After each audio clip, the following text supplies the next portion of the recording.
L'Afrique du Sud a bloqué le transfert de 50 000 obus de 155 mm commandés par la Pologne auprès de la société Denel Munition. Pour que vous compreniez comment les Occidentaux traitaient le reste du monde jusqu'à ce que le monde commence à changer. Il faut sortir de la logique, on va vous fournir que des pneus gauche de camion, si jamais il leur faut un pneu gauche et un pneu droit. C'est quand même un peu ce qui s'est passé pendant un certain temps.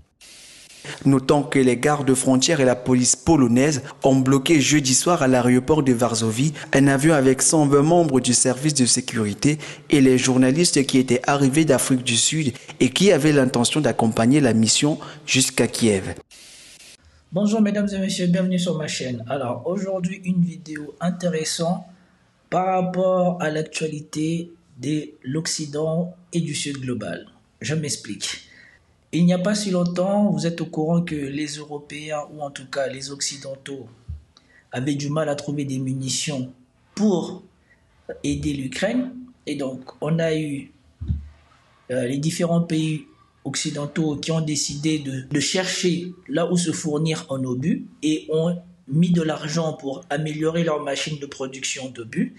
Et donc, ici, nous avons le plaisir d'apprendre que c'est que eux ils faisaient aux gens du Sud, aujourd'hui ils subissent le retour de bâton. Commentez, likez, partagez pour soutenir. Commentez, likez, partagez pour me soutenir et soutenir la chaîne. Sans plus tarder, nous passons à la vidéo. On va commencer par l'information brute et après on va lire les détails de cette histoire avec un article RFI. Ok? Donc voici l'information en question. L'Afrique du Sud a bloqué le transfert de 50 000 obus de 155 mm commandés par la Pologne auprès de la société Denel Munition, invoquant la possibilité que ces obus soient envoyés en Ukraine. L'accord pour la production de ces obus a été signé en 2021 avec Denel Munition, une filiale de la société allemande Rheinmetall. La Pologne cherche à remplir ses stocks avec 1 million d'obus d'artillerie de 155 mm pour se défendre contre une éventuelle attaque russe.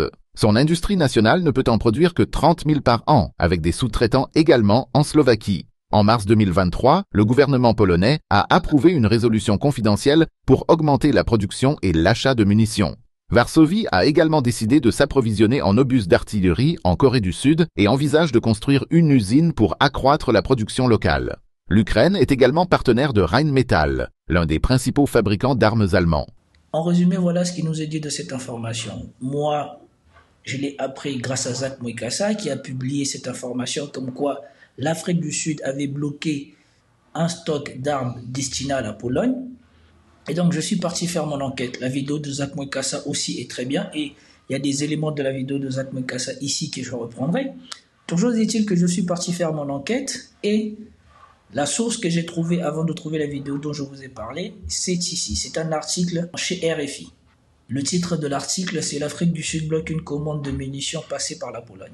Depuis l'invasion de l'Ukraine par la Russie, la Pologne voisine tente de renforcer ce stock de munitions pour être en mesure de riposter à une attaque russe et porter la main forte à Kiev.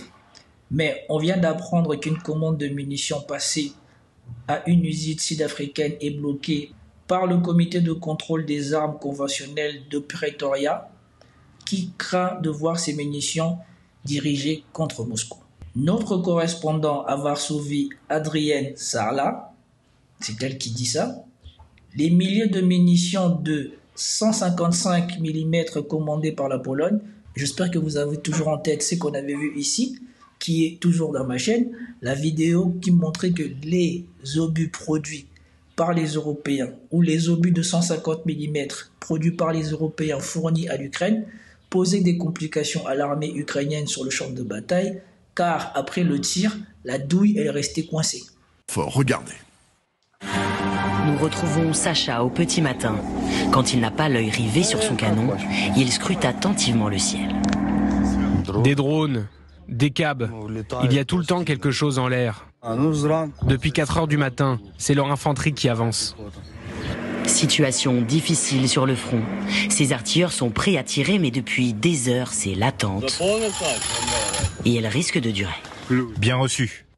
Là, on va pas travailler tout de suite, parce qu'on n'a pas les munitions pour, et on va pas tirer au hasard. Ils nous montrent leur faible stock. C'est tout ce qui reste. L'attente fait partie du quotidien des soldats. Cette unité a la chance de loger dans une maison voisine. Une partie des hommes en profitent pour se reposer ou échanger autour d'un café. Un moment de détente de courte durée. Au-dessus de nos têtes, un drone d'1 mètre de long. Putain.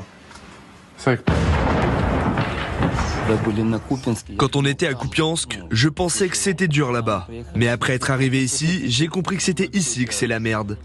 Ces hommes ont été appelés en renfort il y a 12 jours, alors qu'ils étaient en repos. Une fois de plus, la faute au manque d'hommes.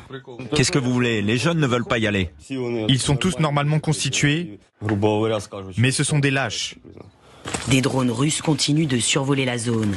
Un appui tactique pour l'ennemi qui en profite pour déplacer ses hommes. Alors malgré les risques, il faut se préparer à frapper. Une munition, ordre de tirer. Une unité russe a découvert et repéré, il faut faire vite. Allez, on tire. Les gars, on charge. Problème, la douille reste coincée dans le vieil obusier. C'est des nouvelles munitions. Les anciennes marchaient bien, mais celles-ci, il y a des culots en plastique. Ces obus de 152 viennent d'arriver sur le front. Une livraison occidentale. Des munitions étonnamment moins efficaces que les soviétiques. Direction, le centre de commandement. Il y a des câbles en l'air et un drone Zala. Cela fait 15 jours que les Russes grignotent du terrain. Le commandant reconnaît à demi-mot des erreurs. Des positions tenues depuis 2014 ont été perdues lors de rotation. Quand les nouvelles unités arrivent, elles ne connaissent pas bien la région. Elles n'ont pas toujours toutes les informations pour mener à bien leurs tâches et l'ennemi en profite. Sur ces images de drones, la ville de Toretsk, constamment bombardée. Les Russes ne sont plus qu'à 4 km de la ville. Et donc, c'était juste l'anecdote qu'il fallait placer là. Ils ont commandé ça à l'Afrique du Sud ou à la filière de l'entreprise allemande en Afrique du Sud. Et cette commande a été bloquée. Donc, on poursuit l'article. Les milliers de munitions de 150 mm commandées par la Pologne pourraient bien ne jamais arriver à Varsovie. L'usine de l'entreprise allemande Rheinmetall située en Afrique du Sud est censée honorer la commande, l'a mise en pause depuis plus d'1 an, un contrat de 44 millions d'euros qui risque de ne jamais aboutir. L'instance qui a suspendu pour une durée indéterminée n'a pas donné de justification, mais tout porte à croire que l'Afrique du Sud, alliée de la Russie, craint que ces munitions se retrouvent entre les mains des ennemis de Moscou. Interrogé sur la question, Crispin Piri, porte-parole du ministère des Affaires étrangères sud-africain, répond ainsi que le pays. L'obligation par nos lois de ne pas distribuer ni vendre d'armes à des pays qui pourraient être engagés dans un conflit de façon directe ou indirecte. Ça ne vous fait pas rire, ça?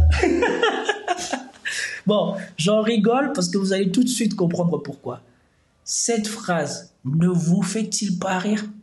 C'est exactement la phrase que ceux qu'on qualifie aujourd'hui de junte ont prononcée à l'égard de la France et à l'égard des Occidentaux qui venaient sur ce continent-là, voyaient les troubles, voyaient que les armées de ces pays-là n'avaient pas les moyens de se défendre, et quand ces pays-là leur demandaient de leur vendre, pas de leur donner, de leur vendre des armes, c'est eux qui décidaient de quelle arme ou pas ils allaient pouvoir bénéficier ou ils allaient pouvoir obtenir d'eux. Donc avec leur propre argent, on leur disait qu'ils ont droit d'acheter ça ou pas. Et pour vous en donner la preuve, plutôt que vous me traitiez de anti-occidental ou quoi que ce soit, parce que je vous rappelle que moi, j'aime la France, je ne rejette pas mon côté occidental, mais pour que vous compreniez comment les Occidentaux traitaient le reste du monde jusqu'à ce que le monde commence à changer et qu'aujourd'hui, ils commencent à goûter à leur propre médecine. Regardez cette partie. Finalement, il faut sortir de la logique d'offre pour être dans une logique de réponse à la demande. Et dans ce domaine-là, il faut aussi être capable de susciter la demande. Il ne faut pas l'attendre, il faut la susciter. Mais en tout cas, il faut sortir de la logique on va vous fournir que des pneus gauche de camion si jamais il leur faut un pneu gauche et un pneu droit. C'est quand même un peu ce qui s'est passé pendant un certain temps. Vous avez attendu l'aveu ? Vous avez attendu l'aveu? C'est pas sorti de ma bouche. C'est que ce colonel ou ce militaire français vient de dire.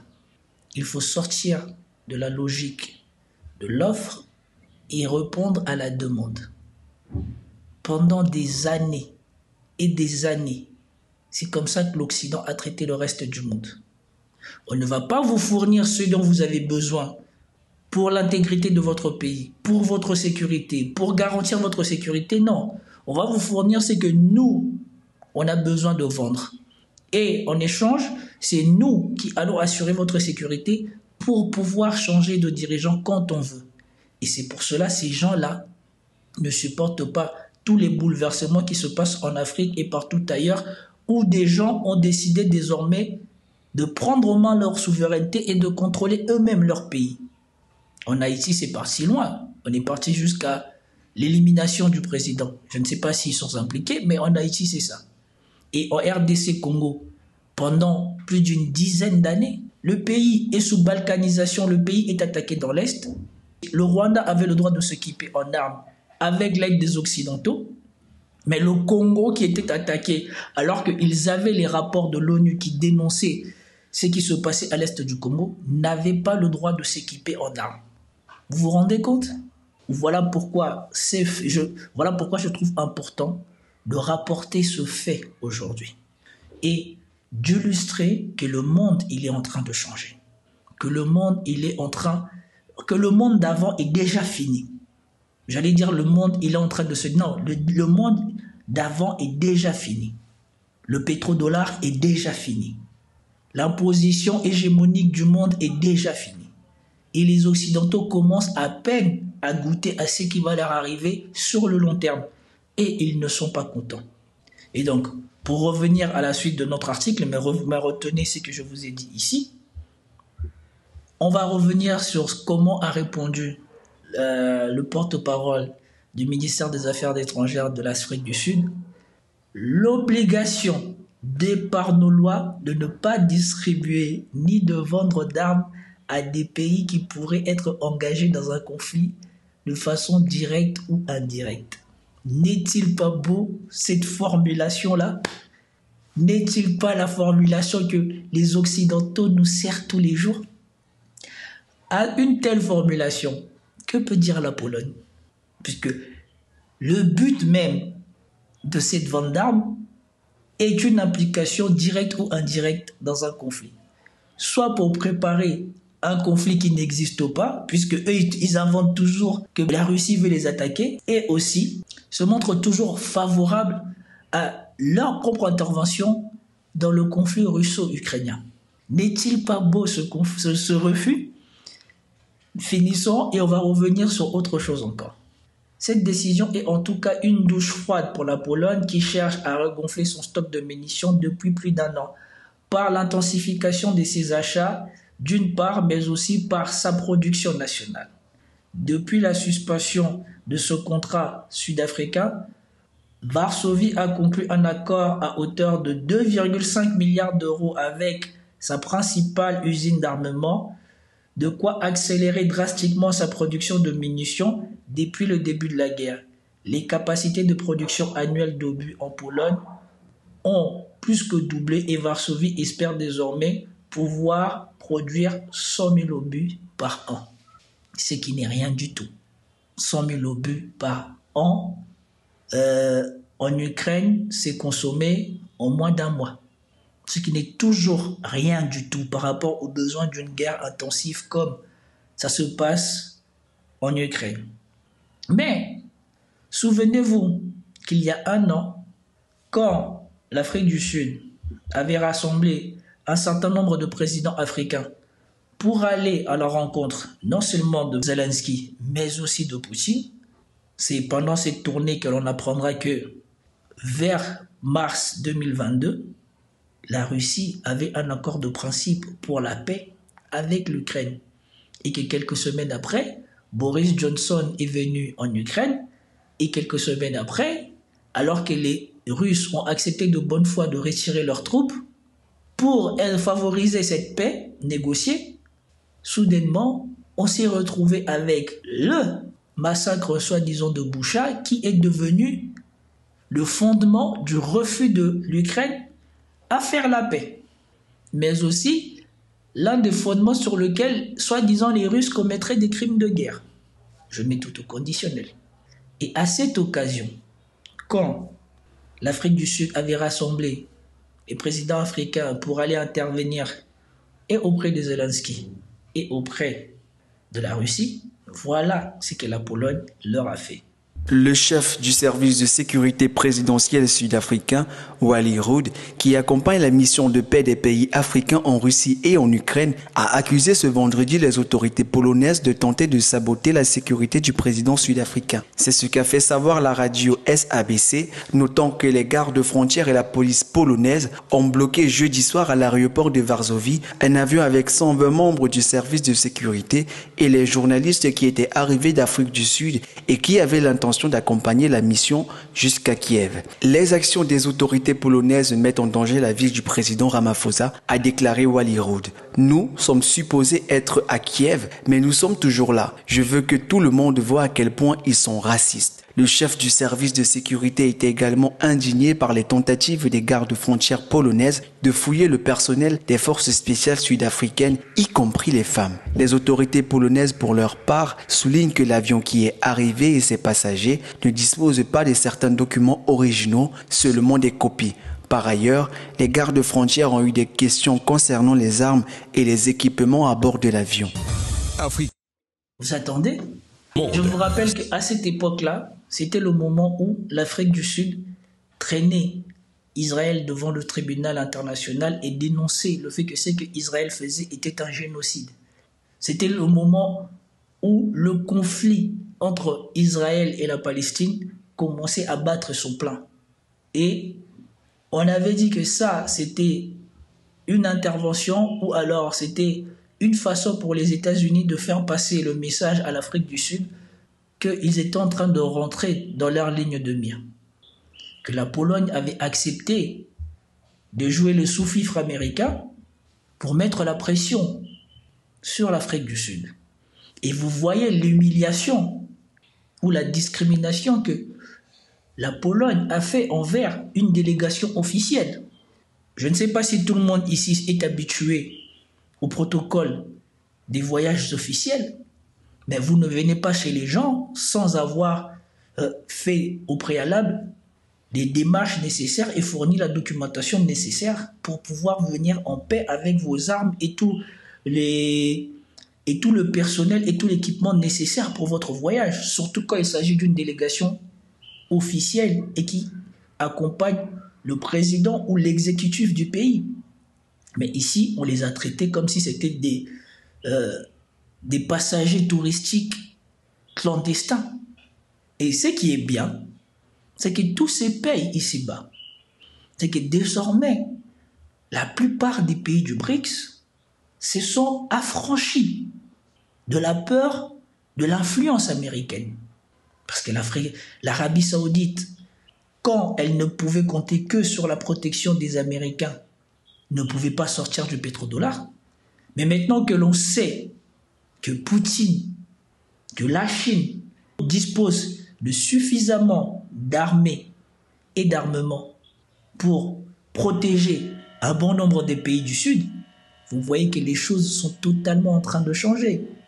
Et qu'aujourd'hui, on a la réponse du berger à la bergère.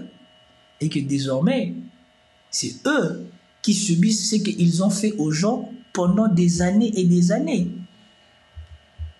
Et donc, moi, c'est une information qui m'a plu, que j'ai dit qu'il était important de ramener ça à la face du monde pour que les gens comprennent que les plaques sont déjà en train de bouger, que l'Occident est en pleine dystopie. Non seulement sa société, à cause du wokisme, est en train de se détériorer de l'intérieur, mais à l'extérieur aussi. La crise du Covid, la crise de Gaza, la crise de l'Ukraine sont en train de mettre une fin, ou alors sont en train d'écrire la fin de l'hégémonie occidentale.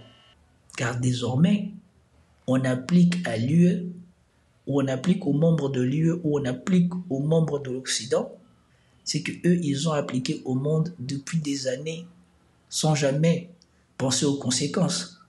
Qu'il ait cru qu'un jour, un membre de l'OTAN qui achète des armes pour alimenter un conflit de l'OTAN verrait ces armes-là, que l'on lui refuse la livraison de ces armes sous les mêmes prétextes que elle. On ne livrera pas ces armes parce que ce pays-là pourrait les utiliser dans un conflit ou dans un futur conflit. Ou pourrait l'utiliser de manière directe ou indirecte dans un conflit. Je tiens à souligner ici, une fois de plus, ma fierté pour ce pays de l'Afrique du Sud, pour son président, pour son ministre des Affaires étrangères, cette superbe dame, qui met fin au mythe que l'Occident ne peut pas être puni ou l'Occident ne peut pas être mis en cause. Et que personne ne pouvait rien dire devant ces gens-là. Ils ont montré l'exemple en traînant Israël devant la justice et ils montrent l'exemple en se passant de l'argent que les Occidentaux offrent à leur propre usine. Et ça, c'est un courage admirable. Ça, c'est quelque chose qui doit être diffusé, montré partout, pour montrer que le monde change. Et que ceux qui dorment encore dans l'illusion qu'ils sont dans un monde, comme disait le responsable des affaires étrangères de l'UE, que soi-disant, eux, ils étaient dans un jardin et les autres, ils étaient dans le monde sauvage. Eh bien, désormais, il y a d'autres jardins qui se créent ailleurs. C'était tout pour cette vidéo. J'espère que vous avez apprécié. Si vous avez apprécié, commentez, likez, partagez et je vous dis à plus tard. Peace out.